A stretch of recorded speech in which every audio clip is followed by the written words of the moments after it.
하나님 말씀 보겠습니다. 오늘 이 아침에 하나님께서 우리에게 주는 말씀 욥기 38장 1절로 7절까지의 말씀입니다. 욥기 38장 1절로 7절까지의 말씀, 우리 다 찾으신 줄 알고 함께 봉독합니다. 그때 여호와께서 폭풍우 가운데에서 욥에게 말씀하여 이르시되, 무지한 말로 생각을 어둡게 하는 자가 누구냐? 너는 대장부처럼 허리를 묶고 내가 내게 묻는 것을 대답할지니라. 내가 땅의 기초를 놓을 때에 내가 어디 있었느냐? 내가 깨달아 알았거든 말할지니라. 누가 그것을 도량법을 정하였는지, 누가 그것 위에 띄웠는지 내가 아느냐? 그것의 주추는 무엇 위에 세웠으며 그 모퉁이 돌을 누가 놓았느냐? 그때의 새벽별들이 기뻐 노래하며 하나님의 아들들이 다 기뻐 소리를 질렀느니라. 아멘. 저는 본문 말씀 욥기 38장 1절로 7절 말씀을 통해서 무지한 말로 생각을 어둡게 하는 자가 누구냐라는 제목으로 주의 말씀을 선포하겠습니다. 욥은 자신이 고난당하는 그 상황 가운데서 친구들과 이야기를 하면서 답답함을 느꼈습니다. 자신을 진정으로 위로해주는 친구가 없다라고 그렇게 생각을 했고, 또한 자신이 실질적으로 겪는 이 고난 가운데서 어떠한 사람도 어떠한 사람의 지혜로도 자신이 당하는 이 고난의 이유를 발견할 수 없다는 것을 깨닫게 되었습니다. 그러면서 그가 이 고난을 겪으면서 어떠한 심경의 변화를 일으킵니까? 처음에는 하나님께서 주시는 고난 가운데 어느 정도 견뎌보겠다는 심정 가운데 나아가지요. 주신 자도 하나님이시니 취하신 자도 하나님이십니다. 고백을 하면서 대단한 신앙 고백을 하게 되지만은 곧 그 가운데 생일을 저주하고 자신이 견딜 수 없는 이 고난의 무게를 도저히 감당할 수 없는 그런 연약한 인간의 모습을 보이게 됩니다. 그런 고난의 가운데서 도저히 알 수 없는 이 고난의 이유를 가지고 번민에 빠졌을 때에 친구들이 나타나서 욥에게 위로를 건네기보다는 욥을 정죄하는 그러한 상황들이 일어납니다. 그 속에서 욥은 답답함을 느끼고 하나님께서 직접 나타나셔서 이제 침묵을 그치시고 말씀해 주셨으면 좋겠다, 나의 의로움을 조금 증명해 주셨으면 좋겠다라는 생각을 하게 됩니다. 욥기 38장은 이 욥이 그토록 고대하던 하나님이 등장해서 이제 말씀하시는 것을 보게 됩니다. 하나님께서는 이 폭풍우 가운데서 1절 말씀에 보면 욥에게 나타나서 말씀을 하시죠. 그래서 2절에 무지한 말로 생각을 어둡게 하는 자가 누구냐라고 그렇게 이야기를 합니다. 욥은 하나님의 나타나심을 기다렸습니다.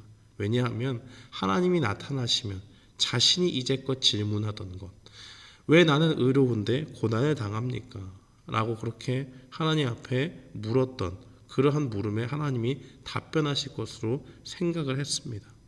자신의 억울함을 풀어주실 하나님을 기대하면 이제 엘리후와 또 자기의 새 친구가 완전히 틀렸다는 것을 하나님이 증명해 주시겠지라는 기대가 있었기 때문입니다. 그런데 하나님께서는 정작 나타나셔서 무엇라 말씀하십니까?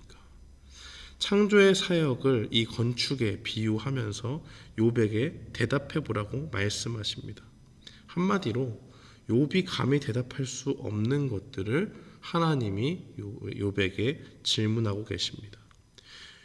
욥은 도저히 이해할 수 없는 그런 창조의 원리들을 하나님으로부터 너희가 한번 대답해봐라 라는 그런 요구를 받고 있습니다. 도저히 답변하지 못할 그 창조의 원리들은 무엇입니까? 4절 말씀에 보면 땅의 기초를 놓을 때 내가 어디에 있었느냐라고 그렇게 이야기합니다. 하나님께서 이 땅을 만드시고 그 기초를 놓을 때에 네가 거기에 그때 어디 있었느냐라고 이야기합니다. 하나님께서 몰라서 묻는 것이 아니고 이 욥이 하나님 앞에 얼마나 미천한 존재인지를 깨닫게 하시려고 지금 묻고 있는 것입니다.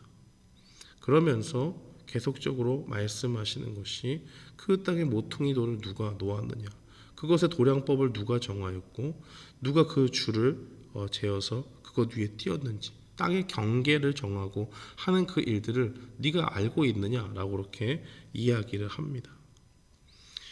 그리고 7절 말씀에 보니까 그때 새벽벌들이 기뻐 노래하며 하나님의 아들들이 다 기뻐 소리를 질렀느니라고 말합니다.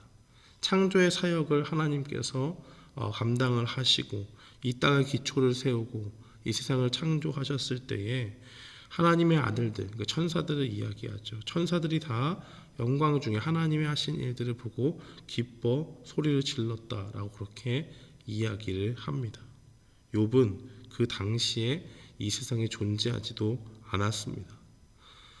그는 피조물이기 때문에 이 모든 것들에 대해서 그저 침묵으로 일관할 수밖에 없다는 것입니다. 하나님께서는 이러한 질문들을 통해서 욥에게 말씀하고 계십니다.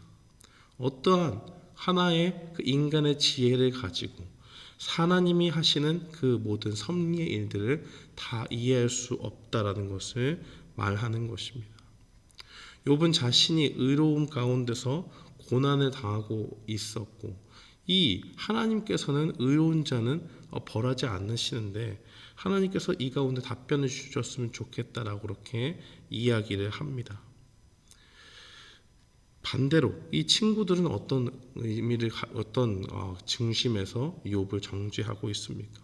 악인을 반드시 심판하시는 그 하나님의 원리를 이야기하고 그거에 갇혀진 하나님을 말합니다. 하나님께서는 악인을 벌하시는 분이기 때문에 네가 당하고 있는 이 고난은 반드시 이 의로우신 하나님께서 너를 심판하시는 것이다. 그러니 회개해라라고 그렇게 이야기를 합니다. 하나님이 이 세상을 다스리시는 그 원리를 자신들의 생각에 맞춰서 생각을 하고 있다는 것입니다. 그러나 오늘 욥에게 질문하시는 하나님의 질문은 욥뿐만이 아니고 그 누구도 이 세상에 존재하는 뛰어난 지혜자라고 할지라도 아무도 깨달을 수 없는 것입니다. 사랑하는 성도 여러분, 이러한 말씀 가운데서 우리는 무엇을 깨닫게 됩니까? 하나님의 말씀을 우리가 읽는 가운데서 깨달을 수 있는 것은 하나님의 그 창조의 그 오묘하신 그 손길을 보면서 우리가 하나님의 일들을 다 깨달을 수 없다는 것입니다. 또한 하나님은 의로우신 그 손길 가운데서 이 세상을 다스리시는 공의로우신 분이지만 하나님께서 늘 법칙 가운데서 우리를 다스리지 우리가 생각하는 그 법칙 가운데서 일하시지 않는다는 것을 깨닫게 됩니다. 하나님의 그 심판의 법칙에 의하면 죄인을 반드시 심판하시는 그 거룩하신 하나님의 속성이 있습니다. 욥의 친구들은 이러한 것들을 계속적으로 주장하고 있는데 하나님께서는 우리를 어떻게 구원하셨습니까? 바로 하나님의 은혜 가운데서 우리를 구원하셨습니다. 우리가 알지도 못하는 그 하나님의 은혜를 하나님께서 죄 가운데 있는 우리에게 찾아와 알게 하셨고 우리 가운데 있는 죄를 다 주님 앞에 회개하도록 하셨고 그 가운데서 죽을 수밖에 없던 죄로 인해서 반드시 심판받아야 하는 우리가 하나님의 은혜로 구원을 받게 하셨다는 것입니다. 사랑하는 성도 여러분, 하나님께서는 그 악을 심판하시는 그 하나님의 속성을 분명히 가지고 계시지만 동시에 하나님께서 사랑 가운데 그 은혜 가운데 우리를 건지시는 그러한 분이심을 우리는 동시에 기억해야겠습니다. 오늘 이 말씀을 기억하면서 하나님께서 우리에게 주시는 여러 가지 상황들을 해석할 때에 그 가운데 잘못된 해석으로 이 욥의 친구들과 같이 욥을 정죄하고 나아가는 것이 아니라 또한 자신의 정당함을 주장하기 위해서 하나님이 나타나 주시기를 바라고 하나님이 나타나신 모든 나의 의로움이 증명되겠다 하는 것을 가지고 나아갔던 이 욥의 모습과 같이 자신의 생각을 가지고 하나님이 일하실 것을 마치 다 아는 것처럼 판단하는 것이 아니라 우리의 법칙을 뛰어넘어서 우리의 생각을 뛰어넘어서 일하시는 그 하나님이 계심을 우리가 깨닫고 주님 앞에 나아가는 우리 모두가 되기를 주님의 이름으로 축원합니다. 아멘.